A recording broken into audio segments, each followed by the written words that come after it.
Γεια σας!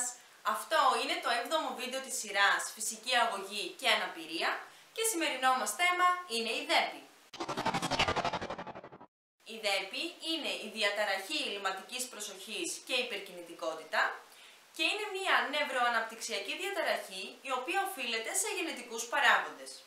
Τα χαρακτηριστικά της συνηθίζουν να εμφανίζονται στην παιδική ηλικία, ωστόσο μπορούν να ακολουθούν το άτομο καθ' όλη τη διάρκεια της ζωής του. Μεταξύ αυτών των χαρακτηριστικών μπορούμε να συναντήσουμε την υπερκινητικότητα, την παρορμητικότητα, τη δυσκολία συγκέντρωσης και προσοχής, καθώς επίσης και διαταραχές στη συμπεριφορά και δυσκολίες στον ύπνο. Ακόμη, φαίνεται ότι τα άτομα με ΔΕΠΗ δυσκολεύονται στον αυτοέλεγχο και όσον αφορά την κινητική τους ανάπτυξη έχουν μειωμένο κινητικό συντονισμό. Τέλος, μπορούν να παρουσιάσουν επιθετικές συμπεριφορές και γενικά δυσκολεύονται στις κοινωνικές τους συναναστροφές. Η ΔΕΠΗ μπορεί να παρουσιαστεί με 3 τύπους, οι οποίοι είναι ο απρόσεκτος, ο υπερκινητικός ή αλλιώς παρορμητικός και ο μεικτός τύπος και ανάλογα να παρουσιάζονται τα αντίστοιχα χαρακτηριστικά του κάθε τύπου. Τέλος, μπορεί να συνυπάρχει με άλλα σύνδρομα, όπως είναι το σύνδρομο Asperger και το σύνδρομο Tourette. Περνώντας τώρα στη σχέση που έχουν τα άτομα με ΔΕΠΗ με τη φυσική δραστηριότητα, φαίνεται πως δεν πληρούν τις συστάσεις του Παγκόσμιου Οργανισμού Υγείας, όπως αυτές έχουν αναφερθεί αναλυτικά στο πρώτο επεισόδιο που μπορείτε να δείτε. Και αυτό συμβαίνει κυρίως γιατί εμφανίζουν δυσκολίες στην κατάκτηση κινητικών δεξιοτήτων, χαρακτηρίζονται ως ατσούμπαλοι, δεν μπορούν δηλαδή να συντονίσουν τα άνω και κάτω άκρα, όπως επίσης και το μάτι με το χέρι ή το μάτι με το πόδι, και αυτό βγάζει μία εικόνα στην οποία φαίνεται ότι δεν μπορούν να ανταπεξέλθουν στις κινητικές δεξιότητες και δραστηριότητες ανάλογα με την ηλικία τους. Ενώ πολύ σημαντικό στοιχείο είναι ότι δυσκολεύονται πολλές φορές να συμμετάσχουν στο μάθημα της φυσικής αγωγής μαζί με τους συμμαθητές τους, με αποτέλεσμα να μην έχουν τις ίδιες ευκαιρίες αλλά και τις προσαρμογές που χρειάζονται ώστε να ενταχθούν και έτσι να αθληθούν επαρκώς. Έπειτα, όταν κάποιο άτομο με ΔΕΠΗ παρουσιάζει υπερκινητικότητα και γενικά παρορμητικότητα, είναι επίσης δύσκολο να ενταχθεί μέσα σε ένα τυπικό τμήμα ή, να το θέσουμε καλύτερα, χρειάζεται άτομο που να έχει τις απαραίτητες γνώσεις ώστε να μπορέσει να τον εντάξει και να ωφεληθεί, με αποτέλεσμα να μην μπορεί να διαχειριστεί αυτή του την ένταση και πολλές φορές να μην έχει εν τέλει τις ίδιες ευκαιρίες για να συμμετάσχει. Τέλος, μπορεί να δεχτεί την απόρριψη από τους συμμαθητές του και γενικά τους συνομήλικους λόγω αυτής της μειωμένης κινητικής απόδοσης και όλα αυτά φυσικά οδηγούν τα άτομα με ΔΕΠΗ και κυρίως τα παιδιά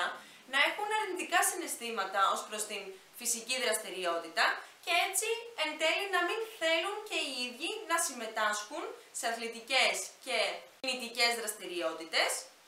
και κατά συνέπεια να μην αναπτύσσουν τις κινητικές δεξιότητες που πρέπει σε κάθε στάδιο της ηλικίας.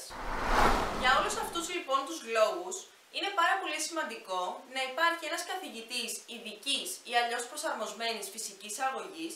ο οποίος να παρέχει τις κατάλληλες προσαρμογές, ευκαιρίες και δραστηριότητες στα άτομα με ΔΕΠΗ, είτε παιδικής ηλικίας είτε στους ενήλικες, με σκοπό να καταφέρει να τους εντάξει σε προγράμματα αθλητισμού ή φυσικής αγωγής στο σχολείο, αλλά και τα παιδιά και οι ενήλικες να υποφεληθούν από αυτό πολύπλευρα. Πιο συγκεκριμένα, είναι σημαντικό ένα άτομο με ΔΕΠΗ να ξεκινήσει από ένα εξατομικευμένο πρόγραμμα, ώστε ο καθηγητής ειδικής φυσικής αγωγής να μπορέσει να δει ακριβώς τις ανάγκες του και έτσι να προσαρμόσει τις δραστηριότητες σε αυτό ακριβώς που χρειάζεται εκείνη τη στιγμή το άτομο και έπειτα, αφού κατακτήσει τις δεξιότητες που είναι απαραίτητες, να μεταβεί σε μια ομαδική δραστηριότητα. Είτε αυτό είναι η φυσική αγωγή στο σχολείο, είτε είναι ένα άθλημα. Για να το πετύχει όμως αυτό ο γυμναστής ειδικής αγωγής, πρέπει να παρέχει τα κατάλληλα κίνητρα για το κάθε άτομο, ώστε να μπορέσει να δημιουργήσει θετικά συναισθήματα προς τον αθλητισμό και τη φυσική δραστηριότητα και να περάσει μέσα από αυτό στο άτομο, στο παιδί ή στον ενήλικα, το ότι έχει την ικανότητα, έχει τη δυνατότητα να ανταπεξέλθει και να αναπτύξει τις κινητικές του δεξιότητες. Γιατί είναι πάρα πολύ σημαντικό να μπορέσουμε να πείσουμε τους ασκούμενούς μας ότι με την κατάλληλη προσπάθεια, αλλά και με πράγματα τα οποία είναι της αρεσκίας τους, μπορούν όντως να πετύχουν τους στόχους τους. Ακόμη, είναι πολύ σημαντικό να δημιουργήσουμε αθλητικές ρουτίνες, δηλαδή η σωματική άσκηση να ενταχθεί στην καθημερινότητα αυτών των ατόμων, όπως και σε όλους μας φυσικά, και όχι να είναι κάτι περιστασιακό, το οποίο απλά θα κάνουμε, ας πούμε, για να βελτιώσουμε τον κινητικό συντονισμό, κάνουμε κάποιους μήνες, μετά λέμε «ΟΚ, πάει καλύτερα, σταματάμε». Πρέπει να είναι μια συνήθεια, μια καλή συνήθεια της ζωής μας. Και αυτό φυσικά σημαίνει τακτική και δομημένη άσκηση. Τέλος, ο καθηγητής ειδικής φυσικής αγωγής πρέπει να παρέχει δραστηριότητες οι οποίες να ωφελούν στη στάση του σώματος των ατόμων με ΔΕΠΗ, αλλά και στην χαλάρωση. Ειδικά όταν μιλάμε για παιδιά ή ενήλικες, οι οποίοι έχουν υπερκινητικότητα και όντως χρειάζονται να μάθουν να χαλαρώνουν το σώμα τους, γιατί σίγουρα αυτό θα τους βοηθήσει και σωματικά και ψυχολογικά και στη συγκέντρωσή τους. Τι θα καταφέρουμε λοιπόν μέσα από όλες αυτές τις προσαρμογές που είπαμε? Θα καταφέρουμε κυρίως να βελτιώσουμε την αυτοπεποίθηση, την αυτοεκτίμηση και την ψυχολογία του ασκούμενου, το οποίο είναι ίσως το σημαντικότερο όφελος που θα πάρει μέσα από την ένταξή του σε αθλητικές και σωματικές δραστηριότητες. Έπειτα, μπορεί να μειωθούν τα επίπεδα άγχους ή και κατάθλιψης που μπορεί να παρουσιάζει το άτομο και φυσικά θα μειωθούν οι ανεπιθύμητες συμπεριφορές και θα ενισχυθεί η κοινωνικοποίησή του. Δηλαδή θα βελτιωθούν οι κοινωνικές του δεξιότητες και έτσι θα του είναι πολύ πιο εύκολο να ενταχθεί σε κοινωνικά σύνολα, εντός ή εκτός αθλητικών δραστηριοτήτων. Ακόμη είναι πολύ σημαντικό για την υγεία ότι έτσι μειώνεται το ρίσκος για εμφάνιση ασθενειών, ενώ έχει φανεί μέσα από μελέτες ότι με την αερόβια άσκηση μέτριας έντασης βελτιώνεται η νευρογνωστική λειτουργία των παιδιών και των ενηλίκων με ΔΕΠΗ. Τέλος, πάρα πολύ σημαντικό, ειδικά για τα παιδιά ή ενήλικες με ΔΕΠΗ που εμφανίζουν τα παραπάνω χαρακτηριστικά όπως τα αναφέραμε στην αρχή, είναι πολύ σημαντικό ότι μέσω της ένταξής τους σε κατάλληλες φυσικές δραστηριότητες για εκείνους μπορούν να βελτιώσουν τη συγκέντρωσή τους, τη μνήμη τους και την προσοχή τους. Και αυτό με τη σειρά του μπορεί να μεταφερθεί στο σχολικό περιβάλλον κατά τη διάρκεια όλων των μαθημάτων ή δραστηριοτήτων που έχουν να συμμετάσχουν και έτσι η σχολική τους επίδοση και απόδοση να βελτιωθεί σημαντικά, ενώ ως ενήλικες πια, κατακτώντας αυτές τις δεξιότητες και έχοντας, όπως είπαμε, βάλει τον αθλητισμό στη ζωή τους, στην καθημερινότητά τους, μπορούν να τις μεταφέρουν σε άλλα πλαίσια όπως είναι η εργασία και έτσι να μπορούν να ανταπεξέλθουν σε καθημερινές προκλήσεις.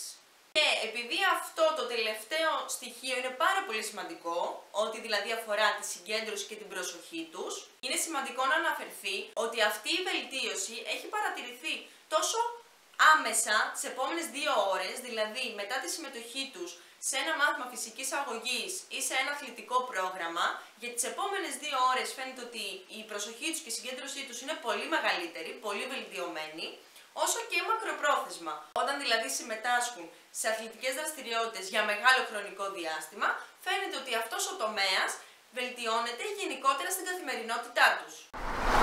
Κλείνοντας, ως συμπέρασμα μπορούμε να βγάλουμε το γεγονός ότι τα άτομα με ΔΕΠΗ δεν πρέπει να περιορίζονται από τη συμμετοχή τους σε φυσικές και αθλητικές δραστηριότητες, καθώς δεν μπορεί να αποτελεί δικαιολογία το γεγονός ότι έχουν διαγνωστεί με ΔΕΠΗ, ώστε να μην συμμετάσχουν, ώστε να μην έχουν τις κατάλληλες ευκαιρίες και προσαρμογές για να αναπτυχθούν κινητικά. Και φυσικά, ακόμα σημαντικότερο, μπορούμε να εκμεταλλευτούμε με θετικό τρόπο την υπερκινητικότητά τους και γενικότερα τα στοιχεία που μπορεί να παρουσιάζουν,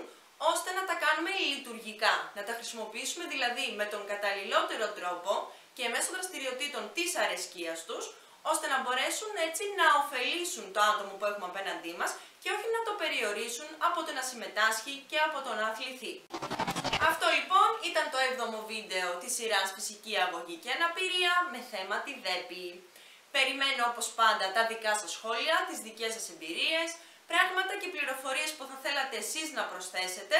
Και φυσικά τη δική σας στήριξη αφήνοντας ένα like, κάνοντας εγγραφή στο κανάλι ή γράφοντας οποιοδήποτε σχόλιο θα θέλατε εσείς να κάνετε, είτε σχετίζεται με αυτό το βίντεο, είτε ιδέες για τα επόμενα βίντεο που ακολουθούν σε αυτή τη σειρά. Σας ευχαριστώ πολύ που με παρακολουθήσατε για μία ακόμη φορά. Θα τα πούμε στο επόμενο επεισόδιο. Γεια σας!